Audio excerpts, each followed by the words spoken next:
오늘 예배에 나오신 중고등부 친구들을 사랑하고 환영합니다. 기쁜 주일입니다. 오늘 예배하러 이 자리에 나와왔는데 함께 기쁨으로 하나님을 예배합시다. 제가 기도하고 예배 시작하도록 하겠습니다. 하나님 감사합니다. 우리 사랑하는 산산교회 중고등부 친구들 온라인 예배의 자리 가운데로 불러주셔서 우리가 몸으로는 모이진 못하지만 한 성령 안에서 함께 모여서 주님을 예배하려고 합니다. 살아계신 주님, 살아계신 성령님, 우리 가운데 하나 되게 하여 주시고 한 마음과 한 뜻으로 주님만을 예배할 수 있도록 우리 인도하여 주시옵소서. 우리 예배를 받기 합당하신 우리 주 예수 그리스도의 이름으로 기도드립니다. 아멘. 사도신경 하시겠습니다. 나는 전능하신 아버지 하나님, 천지의 창조주를 믿습니다. 나는 그의 유일하신 아들, 우리 주 예수 그리스도를 믿습니다. 그는 성령으로 잉태되어 동정녀 마리아에게서 나시고 본디오 빌라도에게 고난을 받아 십자가에 못 박혀 죽으시고 장사된 지 사흘 만에 죽은 자 가운데서 다시 살아나셨으며 하늘에 오르시어 전능하신 아버지 하나님 우편에 앉아 계시다가 거기로부터 살아있는 자와 죽은 자를 심판하러 오십니다.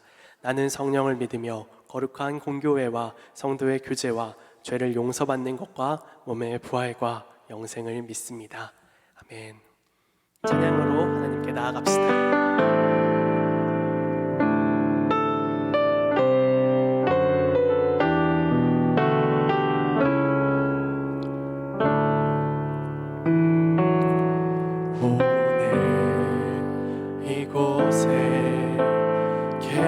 성령님 우리에게 말씀하시고 우리 가르치소서. 같이 우리 마음 열어주시고 주의 빛으로 밝혀 우리를 인도하소서.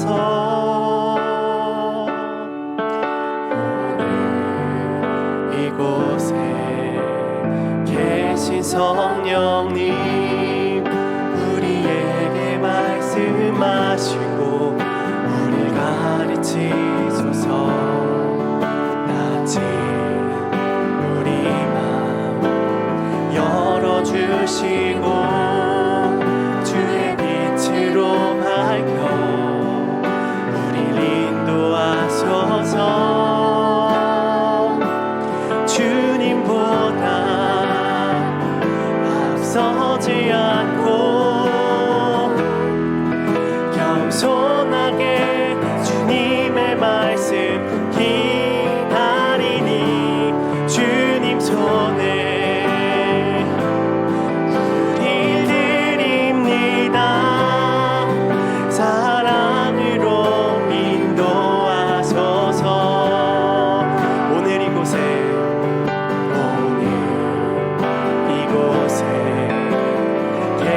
성령님 우리에게 말씀하시고 우리 가르치소서. 낮은 우리 마음 열어주시고 주의 빛으로 밝혀 우리를 인도하소서.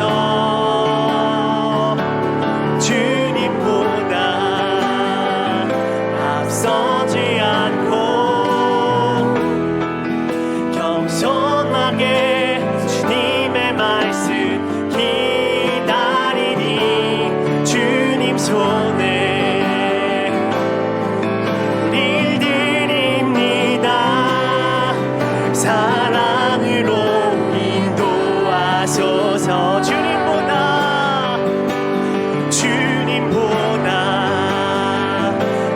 서지 않고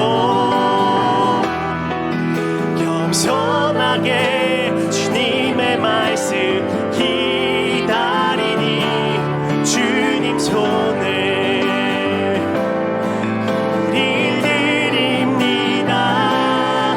사랑으로 인도하소서. 창조하신 모습 떠난 우리를 예수님답게 빚으소. 창조하신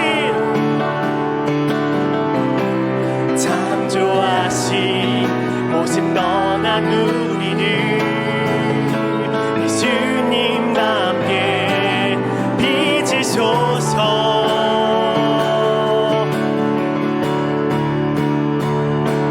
주님보다 앞서지 않고 겸손하게 주님의 말씀 기다리니 주님 손에 우릴 드립니다. 사랑으로 인도하소서. 주님보다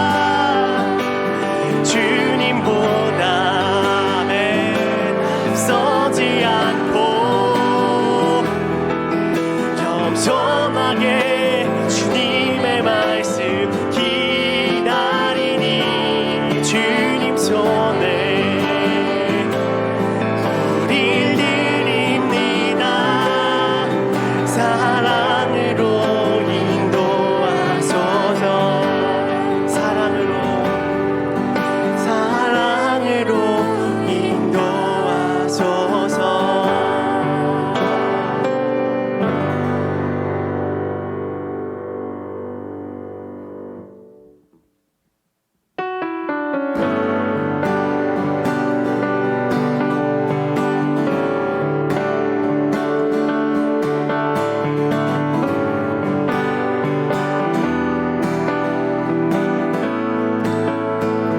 찬양합시다.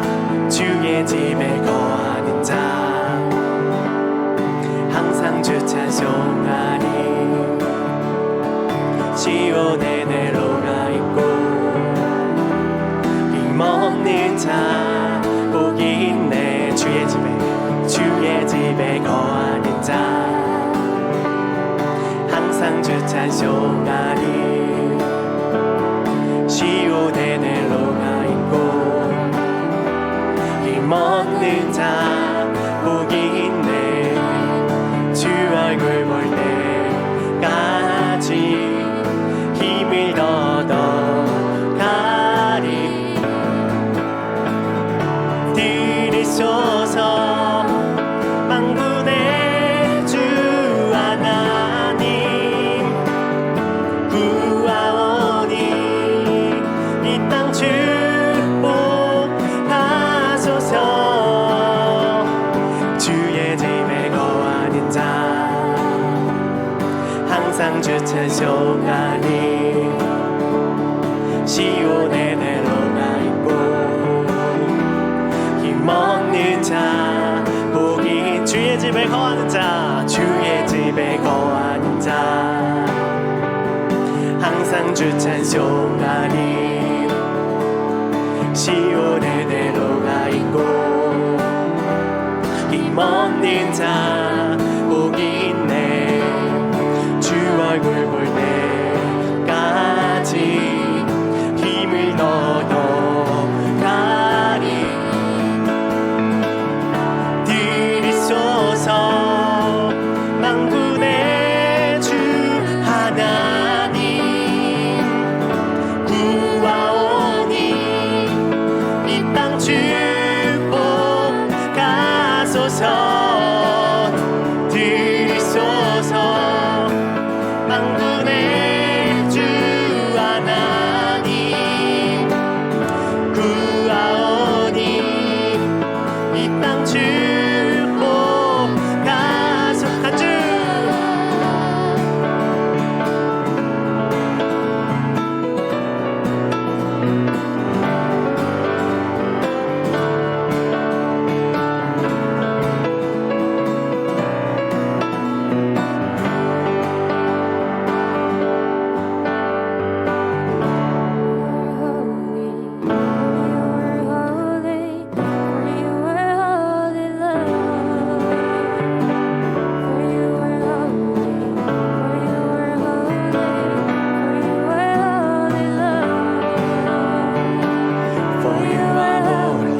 축복하소서.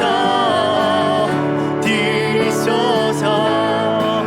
만군의 주 하나님 구하오니 이 땅 축복하소서.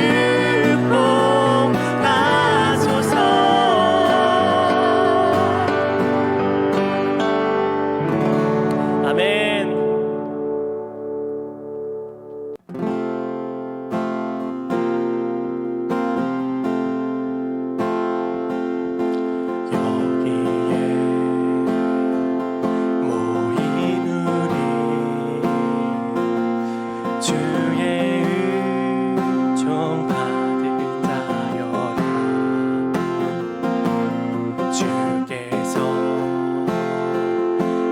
자리에 함께 계심을 아노라. 언제나 주님만을 찬양하며 따라가리니 지옥을 당할 때도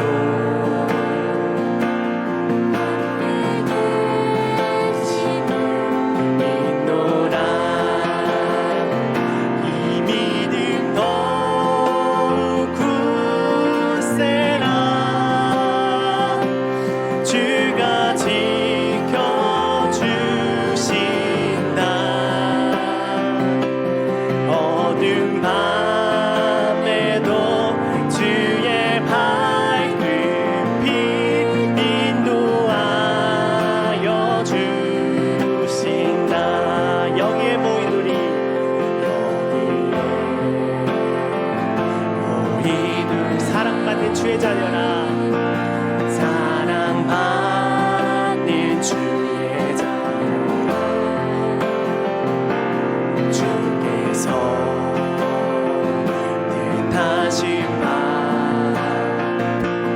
우릴 통해 펼치신다. 고통과 슬픔 중에 주님 의지하오니 어려움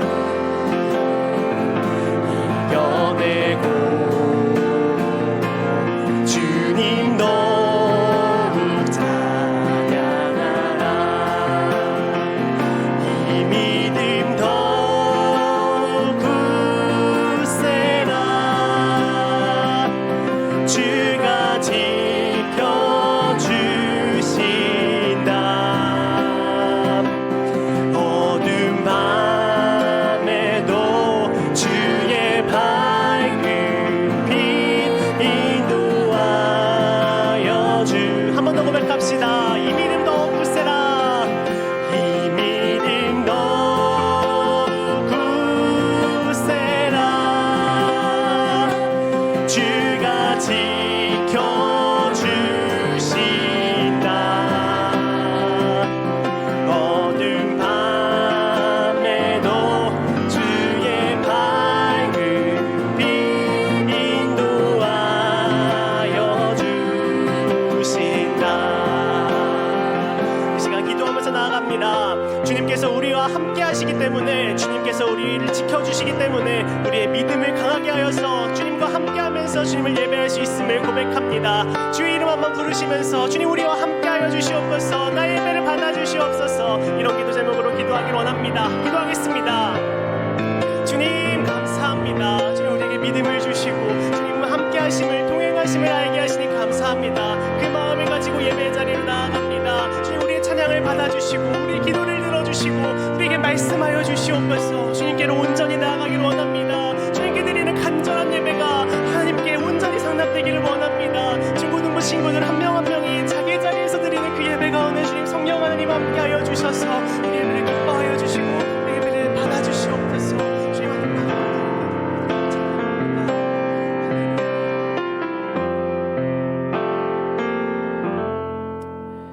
감사합니다. 주님 우리 기도를 들으신 살아계신 예수님의 이름으로 기도드립니다. 아멘. 우리 산상교회 중고등부 친구들, 다시 한번 우리 말씀 앞에 함께 만나게 돼서 너무나 반갑습니다.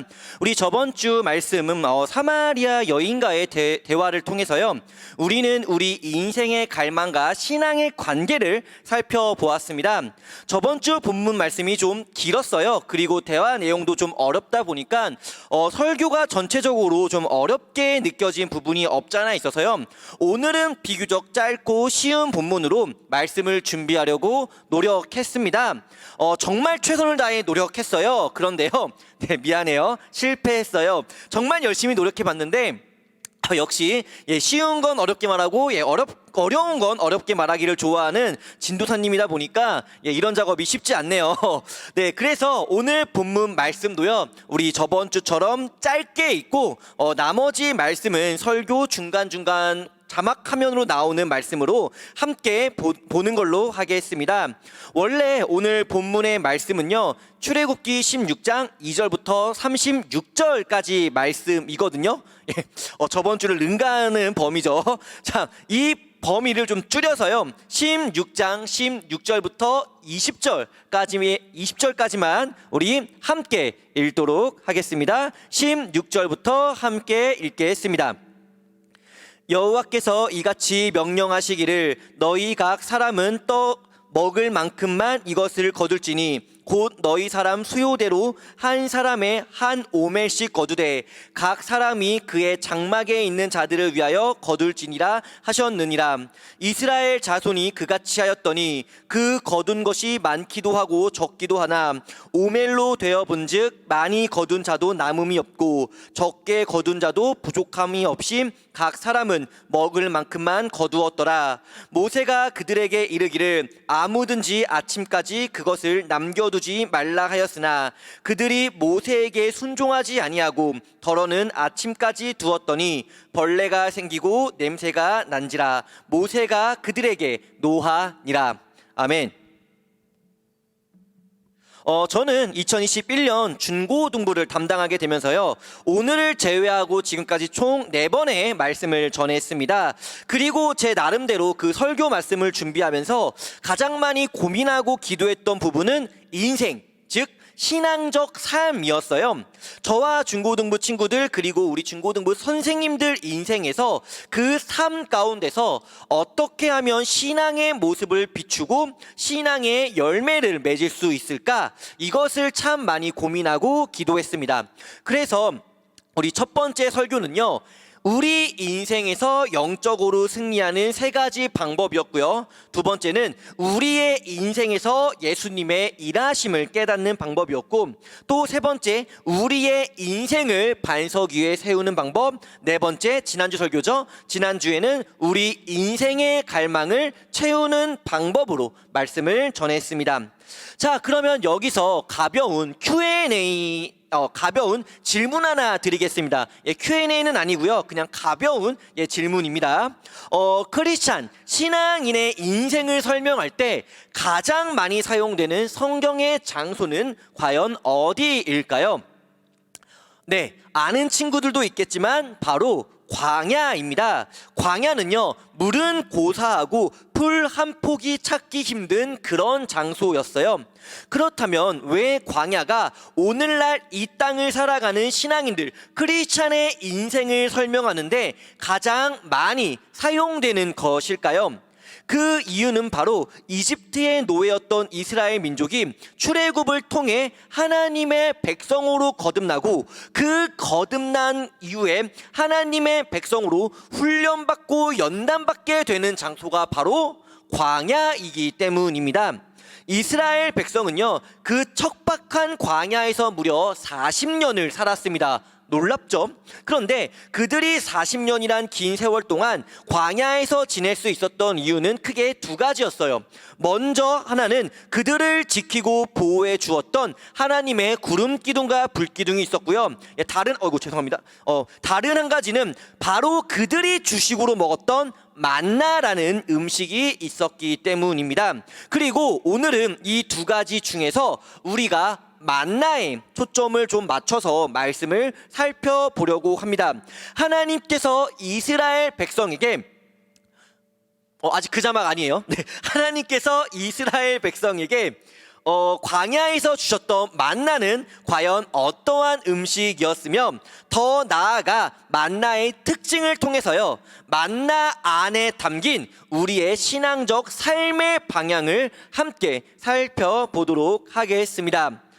만나는 첫째로요, 네, 지금 띄우시면 됩니다. 네, 만나는 첫째로요, 자, 우리 따라서 한번 해볼게요. 만나는, 자, 다시, 만나는 응답이다. 만나는 응답이다. 네, 맞아요. 만나는요, 응답입니다. 그에 관한 말씀이 우리가 읽지는 않았지만 본문 안에 들어가는 2절과 4절 말씀에 나와 있어요. 우리 2절과 4절 화면 참고하셔서 함께 읽도록 하겠습니다. 2절부터 4절입니다. 이스라엘 자손 온 회중이 그 광야에서 모세와 아론을 원망하여 이스라엘 자손이 그들에게 이르되, 우리가 애굽 땅에서 고기 가마 곁에 앉아 있을 때와 떡을 배불리 먹던 때에 여호와의 손에 죽었더라면 좋았을 것을 너희가 이 광야로 우리를 인도해 내어 이 온 회중이 줄여 죽게 하는도다. 그때 여호와께서 모세에게 이르시되, 보라, 내가 너희를 위하여 하늘에서 양식을 비같이 내리니 백성이 나가서 일용할 것을 날마다 거둘 것이라. 이같이 하여 그들이 내 율법을 준행하나 아니하나 내가 시험하리라. 아멘. 자꾸 내려가네요. 네, 먼저 2절 말씀을 우리가 좀 볼게요. 2절 말씀에 이렇게 기록되어 있습니다. 이스라엘 자손 온 회중이 그 광야에서 모세와 아론을 원망하여. 그리고 이어지는 3절 말씀은요, 그 원망의 내용입니다. 넘어가도록 할게요.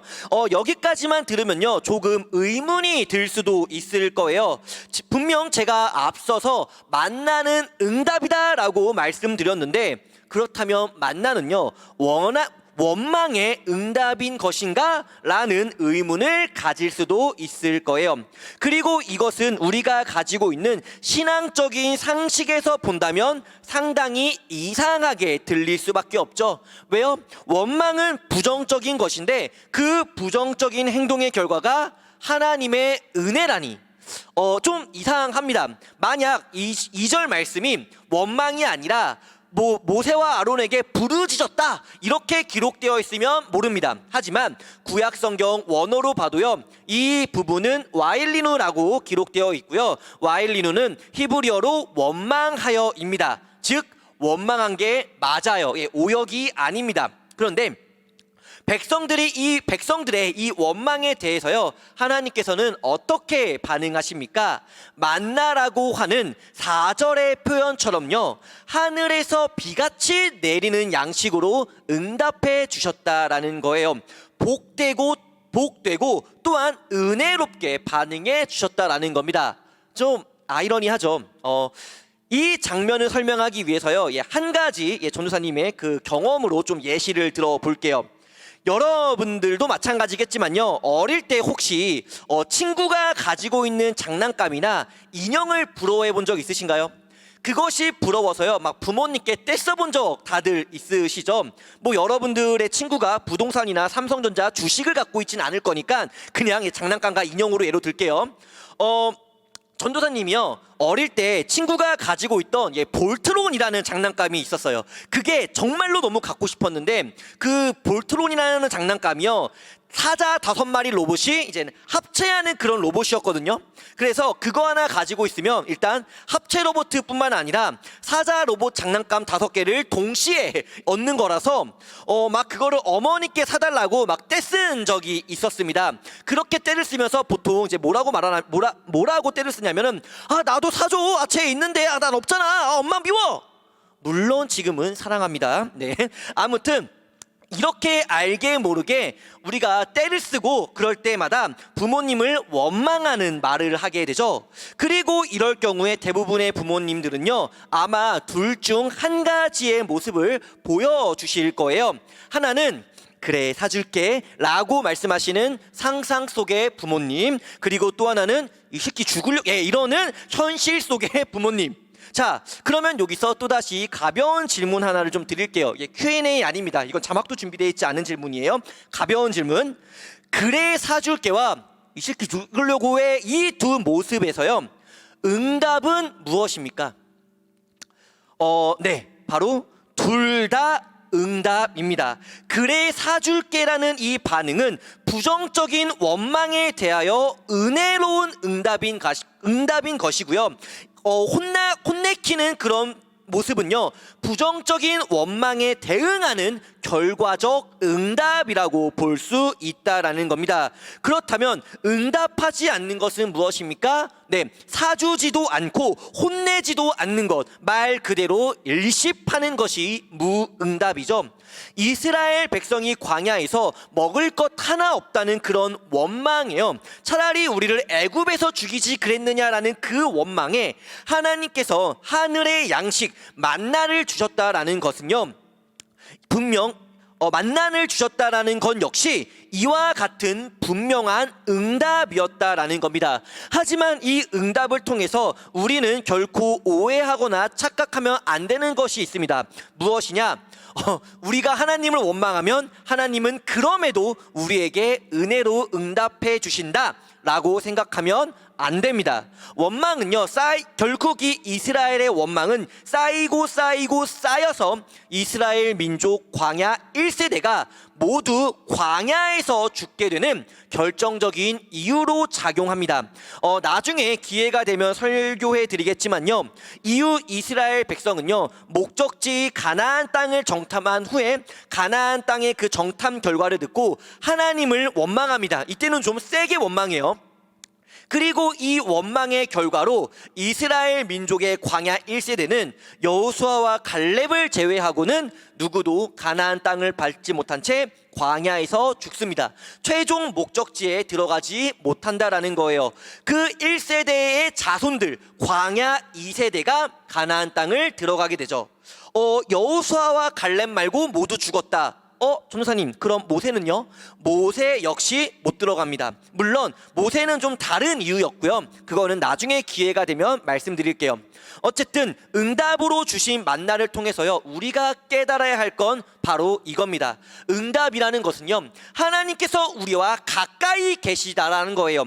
그 응답이 긍정이든 부정이든 가까이 계시기 때문에 가능한 것이고요, 또 하나님과 우리가 서로 관계 맺고 있을 때 주는 것이 바로 응답이라는 겁니다. 만약 하나님께서 이스라엘 백성을 나몰라라 했다면, 하나님께서 이스라엘 백성에게 단 1의 관심도 갖지 않으셨다면, 아무리 이스라엘이 하나님을 원망했다 하더라도요, 하나님은 이스라엘 백성에게 어떠한 응답도 해주지 않으셨을 겁니다.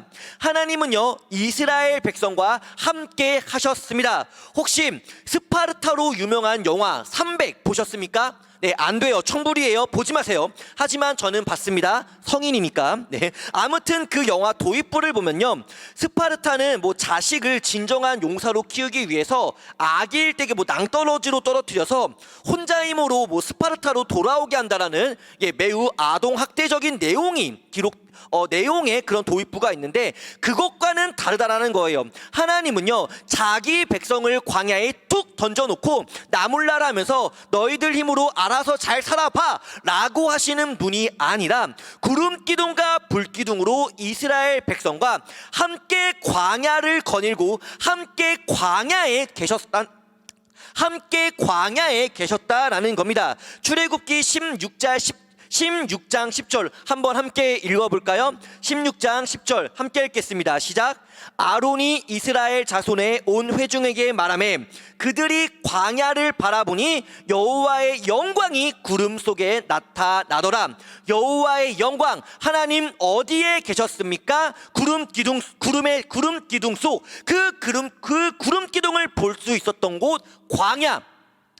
하나님은요, 이스라엘 백성을 툭 던져놓지 않으셨습니다. 너희들 광야에서 알아서 잘 살아, 나는 천국에서 행복하게 잘 있을 게가 아니라, 이스라엘이 광야에 있을 때, 하나님의 자기 백성이 광야에서 척박하고 힘들게 생활할 때 그 이스라엘 백성과 함께 광야에 계셔 주셨다라는 겁니다. 그렇습니다. 하나님은요, 이스라엘과 광야에서 함께 하셨습니다. 함께 하셨기에 그들의 원망을 들으셨고요, 함께 하셨기에 그 원망의 만나로 응답해 주셨다라는 겁니다. 만나는요, 응답입니다. 만나는요, 하나님께서 광야에서 이스라엘 백성과 함께 하셨음을 보여주는 증거라는 겁니다. 저는 앞서 광야는요, 지금을 살아가는 신앙인 크리스찬의 인생과도 같다라고 말씀드렸죠. 우리는 각자 신앙의 삶이라고 하는 하나님께서 우리에게 주신 광야의 길을 걷고 있습니다. 그 길을요, 혼자 걷고 있다고 생각하십니까? 인생은 나 홀로 살아가는 것이라고 생각하십니까?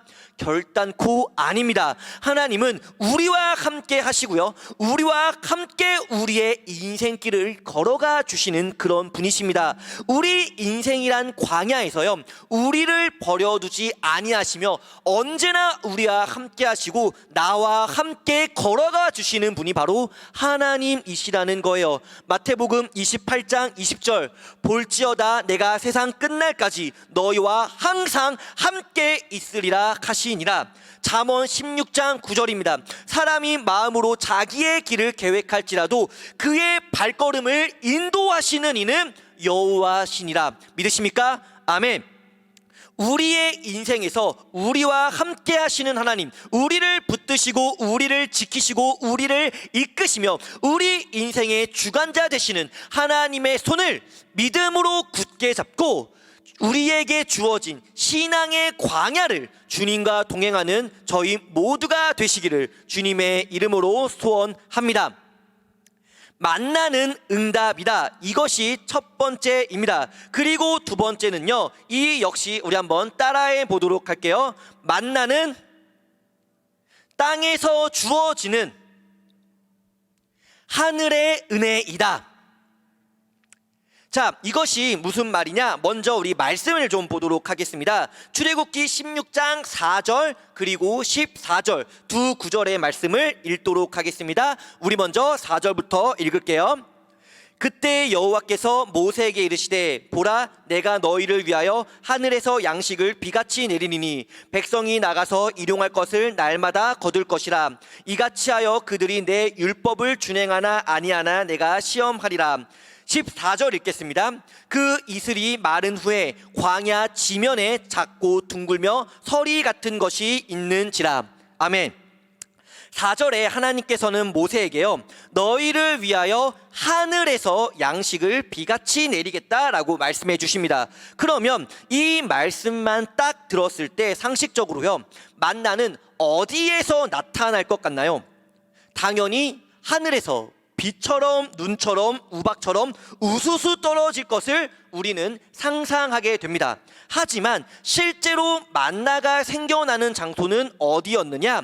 14절의 말씀을 보면요, 이슬이 마른 후에 광야 지면에서 생겨났다라는 것을 우리는 알 수 있습니다.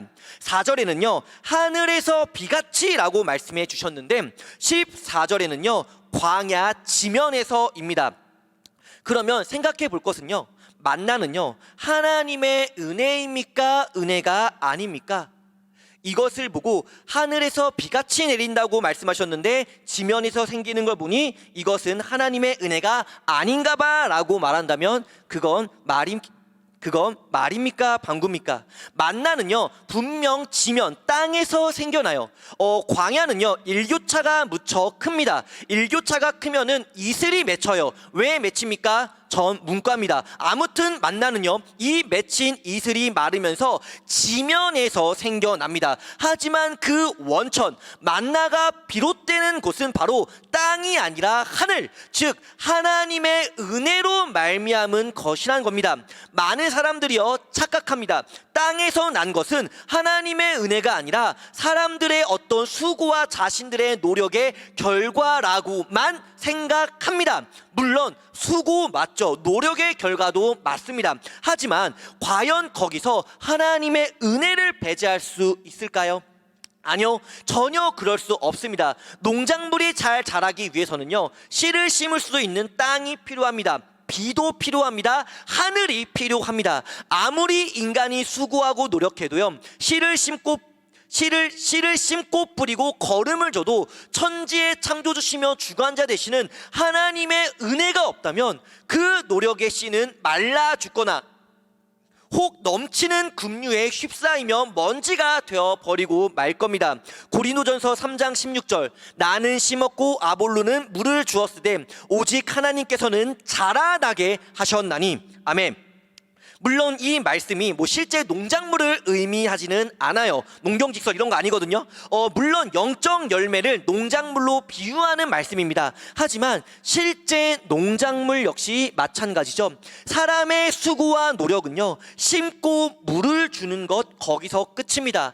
자라게 하시는 분은, 자라게 하는 것은요, 사람의 능력 밖의 일이에요.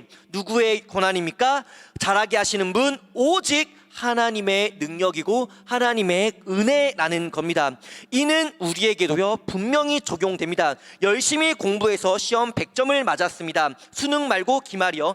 누구의 노력입니까? 자신의 노력이죠. 내가 노력한 게 맞아요. 그런데 여기서 오해하고 착각하면 안 될 것이 나만의 노력으로 이루어진 결과는 결코 아니라는 겁니다. 요모조모 하나하나 다 따져보면요, 그 100점의 결과에 도달하기까지 부모님이 도와주셨을 것이고요, 선생님도 도와주셨을 것이고, 심지어 내가 알지 못하는 누군가의 도움으로 그 결과를 이루어낼 수 있었겠죠. 대학도 마찬가지고요, 취업도 마찬가지입니다. 플러스 연애 포함. 물론 내 자신 스스로도 상당히 많은 노력을 했을 거예요. 하지만 그럼에도 이러한 성공과 성취가 하나님의 은혜가 아니라 그저 내 노력의 결과라고만 말할 수는 없다라는 겁니다. 우리는요, 광야라는 신앙의 인생을 걸어가고 있습니다. 그 인생에서는 정말 많은 우리의 수고와 노력이 필요하고요, 그 수고와 노력으로 우리는 많은 것을 성취하고 싶고 이루어내고 싶을 거예요. 그리고 그것을 성취하고 이루어낼 겁니다. 그때 그 모든 것 내 노력입니까? 나만의 잘남이며 나만의 수고 덕분입니까? 한 연예인이요, 연예의 대상을 탑니다. 그런데 이 모든 건 제가 잘난 덕입니다 라고 그렇게 수상소감을 말한다면 그 연예인의 이미지 어떨까요? 마찬가지라는 겁니다. 내 잘남만, 내 수고 덕분만이 아니라 하나님의 은혜이며 하나님의 도우심이 있었다라는 것이죠. 하나님께서 나와 동행하심에 복된 결과라는 겁니다. 만나는요, 분명 땅에서 생겨나지만 그것이 하늘 하나님의 은혜인 것처럼 이 땅에서 살아가는 우리 삶의 복 역시도 내 수고와 노력의 결과로만 끝나는 것이 아니라 하나님의 은혜인 줄 믿음으로 고백하는 우리 모두가 되시기를 주님의 이름으로 소원합니다. 자, 이제 만나의 세 번째입니다. 만나의 세 번째, 따라해 볼게요. 만나는 내 절제이며 이웃 사랑이다. 네, 중요하니까 한 번 더. 만나는 내 절제이며 이웃 사랑이다. 말씀 함께 보도록 하겠습니다. 드디어 우리가 앞서 함께 읽은 16절부터 20절 말씀입니다. 함께 읽겠습니다. 여호와께서 이같이 명령하시기를 너희 각 사람은 먹을 만큼만 이것을 거둘지니 곧 너희 사람 수요대로 한 사람의 한 오멜씩 거두되 각 사람이 그의 장막에 있는 자들을 위하여 거둘지니라 하셨느니라. 이스라엘 자손이 그같이 하였더니 그 거둔 것이 많기도 하고 적기도 하나 오멜로 되어본즉 많이 거둔 자도 남음이 없고 적게 거둔 자도 부족함이 없이 각 사람은 먹을 만큼만 거두었더라. 모세가 그들에게 이르기를 아무든지 아침까지 그것을 남겨두지 말라 하였으나 그들이 모세에게 순종하지 아니하고 덜어는 아침까지 두었더니 벌레가 생기고 냄새가 난지라 모세가 그들에게 노하니라. 아멘. 앞서 설명드렸듯이요, 만나는요 이슬이 사라지면서 지면에 깔리는 음식이었습니다. 그런데 이 만나에는요 세 가지 규칙이 존재했어요. 그 첫 번째 규칙이요, 16절 말씀에 나오는 것처럼 한 사람당 5멜씩 거두는 것이었는데, 5멜은 지금 단위로 바꾸면 약 2리터 정도의 양입니다. 만약 4인 가구라고 한다면 4 곱하기 1을 해서 8리터 정도를 가져갈 수 있는 것이죠. 그리고 두 번째 규칙은 19절의 말씀처럼 아침까지 남겨두지 말라라는 것이었습니다. 만약 이 만나를 다음날 아침까지 남겨두게 될 경우 어떻게 되느냐? 20절의 말씀처럼 벌레가 생기고 냄새가 납니다. 어떻게 됩니까? 쉽게 말해서 먹지 못할 만큼 썩어 버린다라는 거예요. 이 말씀을 보면요, 먼저 전도사님이 왜 만나를 절제라고 말씀드렸는지는 대략 이해를 하셨을 것 같아요. 한 사람이 마음대로 가져가는 것이 아니라 정해진 양이 있고, 그 양은 많은 것 같기도 하고 부족한 것 같기도 하지만 결론적으로 18절의 말씀을 보면 부족함이 없었다라고 하잖아요. 또 19절에 만나를 남겨두지 못한다라는 것은 저장할 수 없다라는 거거든요. 만나를 저장할 수 없게 함으로써 굳이 욕심을 내지 않게 하고 주어진 만큼만 절제하고 거기서 만족하게 하고자 하는 하나님의 의도가 너무 잘 드러나 있죠. 나의 절제는 굳이 더 설명할 필요가 없이 오케이입니다. 그러면 왜 만나는 동시에 이웃 사랑인 것일까요? 그 이유는요 의외로 간단합니다. 바로 나의 절제는요 그것이 곧 이웃 사랑으로 연결되기 때문입니다. 무슨 말인지 잘 모르시겠죠? 쉬운 설명 들어갑니다. 10개의 빵이 있습니다. 그리고 10명의 사람들이 있습니다. 이때 빵을 어떻게 나누는 것이 가장 좋은 방법일까요? 당연히 한 사람당 빵 1개씩 이렇게 배분하고 나눠주면요 아무런 문제가 없습니다. 그런데요, 어느 한 사람이 갑자기 욕심을 부리면서 난 2개 먹어야지 하면서 빵 2개를 가져갑니다. 그러면 어떻게 됩니까? 당연히 한 사람이 빵을 먹지 못하거나 혹 2 사람이 빵 하나를 반반 나눠 먹어야 하는 그런 상황으로 이어지겠죠. 무슨 말이냐? 한 사람의 욕심이요 결국 다른 사람에게까지 피해를 입혀버린다라는 거예요. 욕심은요 개인의 문제가 아닙니다. 절제를 모르고 만족을 모르는 욕심과 욕망과 갈망과 이기심은 사마리아 여인처럼 자신의 인생만을 고립시키고 망치는 것뿐만 아니라 다른 누군가에게까지도 피해를 주는 것으로 연결된다라는 거예요. 10개의 빵과 10명의 사람이 있을 때 분위기는 평화롭습니다. 하지만 누군가 빵 2개를 가져가는 욕심과 이기심을 보이는 순간 빵은 사람 수보다 적어지고 그 평화 역시 순식간에 깨져버리게 된다라는 거예요. 사람들은요 빵 부족하네, 늦으면 내가 못 먹을 수도 있겠는데 하는 불안과 걱정이 생길 것이고요. 그 걱정과 불안은 결국 빵을 누가 더 빨리 가져가느냐 하는 경쟁의 시발점이 될 것입니다. 그리고 더 심할 경우에는요 저 사람 2개 가져가는 거 보니까 나도 2개 가져가야지 하는 다른 사람의 욕심으로까지 번질 수도 있을 겁니다. 빵 2개만 가져간 사람은 당연히 그 사람 입장에서는 난 그냥 내가 배고파서 빵 하나로 부족하니까 2개 가져간 거야 라고 말할지는 몰라도요 결국 그 평화를 깨부수는 것은 한 사람의 작은 욕심, 정말 작은 이기심이 그 평화를 깨부신다라는 거예요. 욕심이라는 게요 이렇습니다. 이기심이라는 것이 이렇습니다. 작아도요 결과는 큽니다. 작은 욕심일지라도 그 결과는 공동체 자체를 와장창 무너뜨려 버릴 정도로 위험하고 강력한 것이 이기심입니다.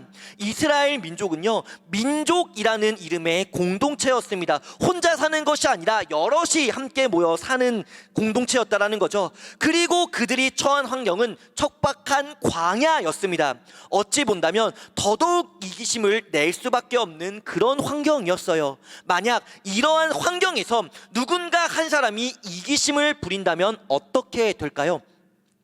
만나는요, 안식일을 제외하고 매일매일 지면에서 생겨나는 음식이었습니다. 하지만 하루에 무한하게 생겨나는 음식은 아니었어요. 매일 생기기는 하지만 그 하루에 생기는 양은 유한했다라는 겁니다. 마치 유한한 단 10개의 빵처럼 말이죠. 만약 내가 욕심을 내서 2리터가 아니라 4리터를 가져가고 혹 나 혼자 먹기 위해 8리터를 챙겨가는 순간 다른 누군가는 그 당일 밥을 먹지 못하게 된다는 겁니다. 그리고 이 상황이 계속해서 누적된다라고 생각해 보세요. 어떠한 상황이 펼쳐질까요? 그 끝은 이기심으로 말미암아 타인의 생명까지 빼앗는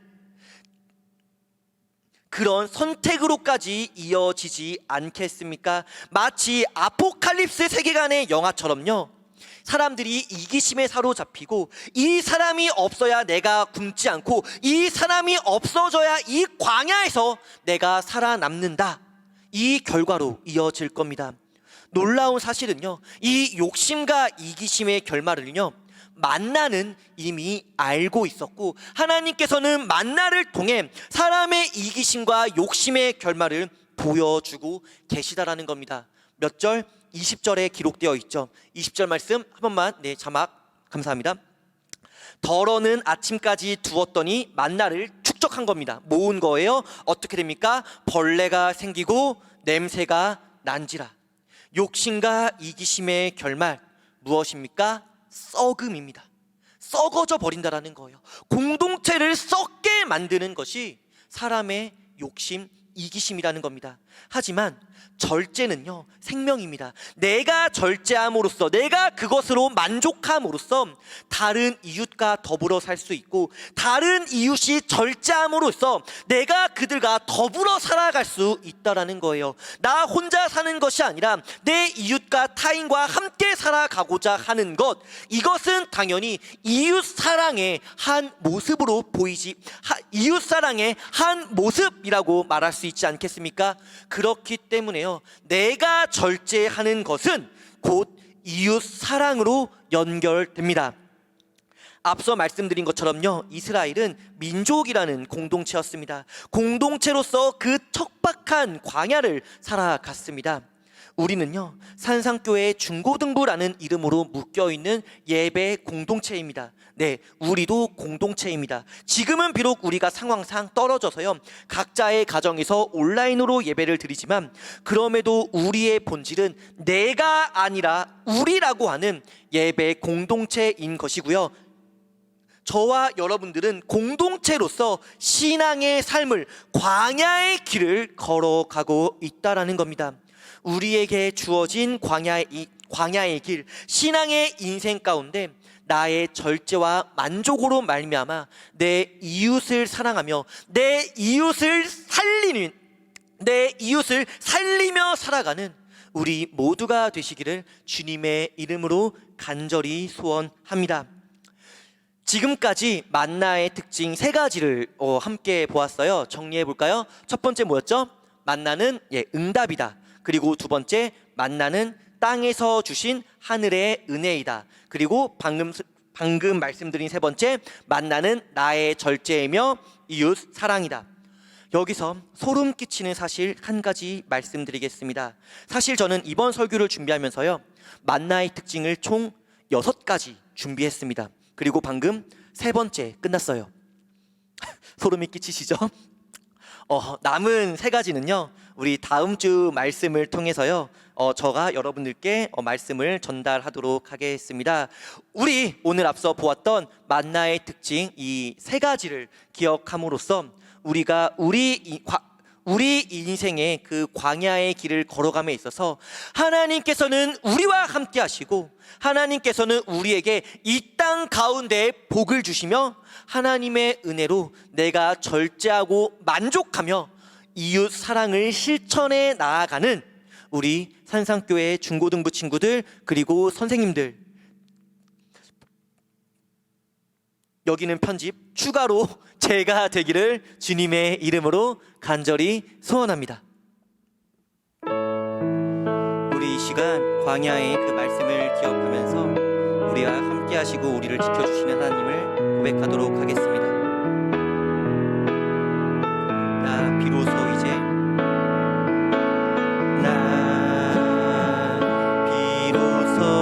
이제 깊고 넓은 바다 간다. 두려움에 떨고 있는 내 손은 주를 결코 놓치지 않으셨다. 나 비로소 이제 뚫고 간다. 비바람에 흔들리는 나 약한 나를 잡아주시는 그분은 나의 주님. 주 나를 놓지 마소서. 이 깊고 넓은 바다에 홀로 내 삶의 향해의 끝이 되시는 주님이시여. 난 의지합니다. 날 포기하지 마소서. 나 잠시 나를 의지하여도 내 삶의 항해의 방향을 잡아 주시옵소서. 주 나를 놓지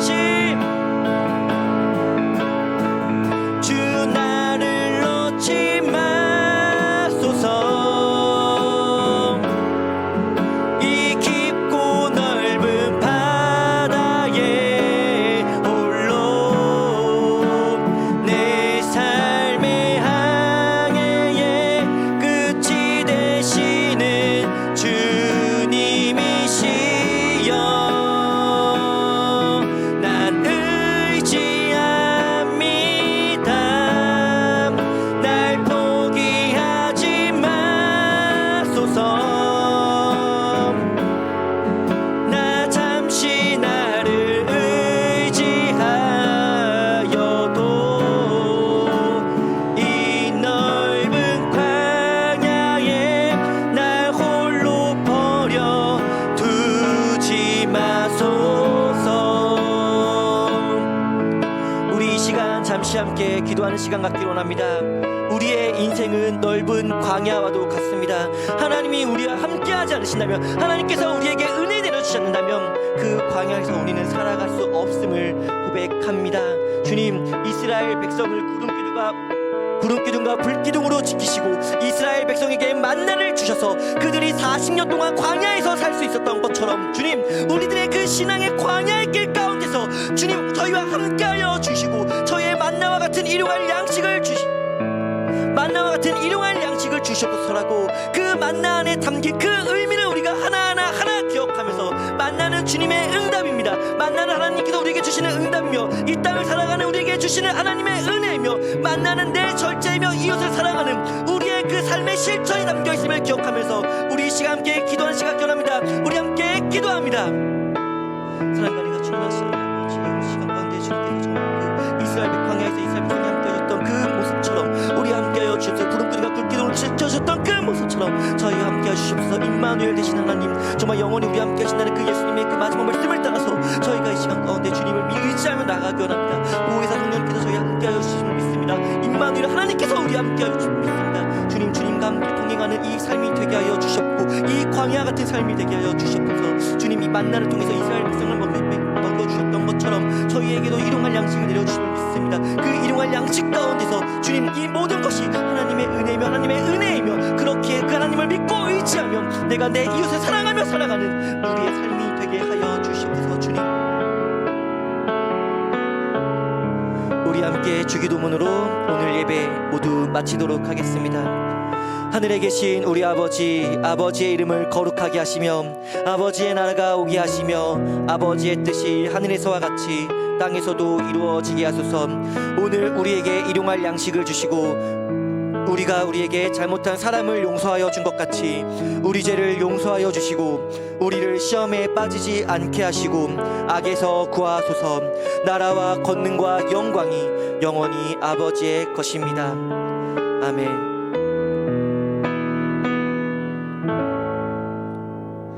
우리와 언제나 함께 하시는 임마누엘 하나님께 박수로 영광 올려드리기 원합니다. 할렐루야. 중고등부 친구들 오늘도 예배 잘 드렸나요? 네, 각자의 자리에서 열심히 예배 드렸을 거라고 믿고 있습니다. 오늘도 전도사님께서 해주신 말씀 이제 각자 마음밭에 잘 심어서 또 많은 은혜 받으셨기를 바래요. 오늘의 Q&A 알려드릴게요. 네, 오늘의 Q&A는 만나에 담긴 신앙적 삶의 방향에 대해서 전도사님께서 3가지를 말씀해 주셨어요. 만나는 땡땡이다, 만나는 땡땡이다, 이렇게 만나는 땡땡이다, 이렇게 3가지를 말씀을 해주셨는데 이번 주에 선생님들이랑 전화나 아니면 카톡으로 연락하면서 깊은 교제와 또 신앙적 나눔을 잘 하시기를 바랍니다. 안녕.